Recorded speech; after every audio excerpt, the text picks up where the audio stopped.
केवल मकान तक साथ स्त्री रहती है, साथ मकान तक समाज रहता है, शमशान तक, और बेटा रहता है अग्निदान तक, और आपके दिए हुए ये अच्छे कर्म रहते हैं भगवान तक, और होना भी चाहिए। लेकिन रही बात तालियों की, आप लोग जब तालियां नहीं बजाते तो कलाकार मायूस हो जाते हैं, कहते हैं कि चांदनी चांद से होती है सितारों से नहीं।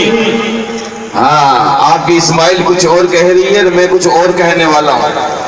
सही कहा किसी ने, पैर में लगी मौत और इंसान की घटिया सोच इंसान को आगे नहीं बढ़ने देती। कि चांदनी चांद से होती है सितारों से नहीं, तालियां आप लोगों से बजती है कलाकारों से नहीं।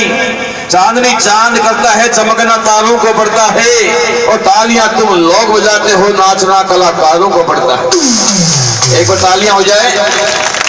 इतना कहने के बावजूद भी कुछ लोग तालियां नहीं बजा रहे, उनसे हमारे को शिकायत है। वो लोग ऐसे जागरण में क्या होते हैं कि सबकी रक्षा करे उसे राम कहते हैं, दोपहर के बाद को शाम कहते हैं, फलों के राजा को आम कहते हैं, और भोमिया जी महाराज के दरबार में हो जागरण और कोई भक्त ताली ना बजाए तो उसे हम लोग झंडू आम कहते हैं। भाई आगे तो नहीं कहूंगा, ये कर्ण का गाँव है, आदर्श गाँव है, इसलिए नहीं कहूंगा कि डूबना चाहते हो तो समुद्र का बीच का किनारा ही काफी है, देखना चाहते हो तो आसमान में लाख का एक सितारा काफी है। अरे तुम कर्ण का के आदर्श लोग हो, इसलिए नहीं कहूंगा, क्योंकि समझदार को केवल इशारा ही काफी है। भाई ये बताओ, बड़े दुख की बात है, बहुत ही दुख की बात है, लेकिन मेरी मजबूरी भी है कि मैंने पिछले साल वायदा किया था कि जब जब आपका ये कार्यक्रम होगा, मुझे किसी लायक समझोगे आप, तो आपका प्रेम में इतनी ताकत है, मैं जरूर आपके दरबार में पहुंचूंगा।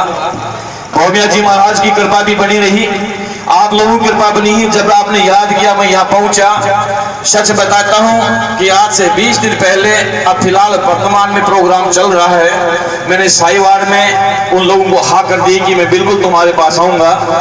3 दिन पहले आप लोगों ने कहा कि सर जी अपना भी प्रोग्राम उसी डेट का है, बड़ा धर्म संकट। एक तरफ 20 दिन पहले उन लोगों से हाँ की, 1 साल पहले आपसे हाँ करके गया, इसलिए मेरी मजबूरी है।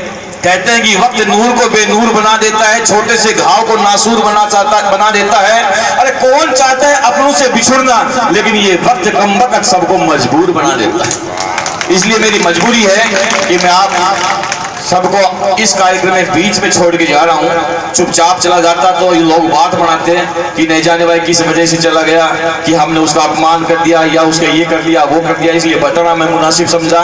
और देखिए दुनिया में मजबूरी सबसे बड़ी चीज होती है। और बताऊं मैं मजबूरी क्या होती है कि एक बुढ़ा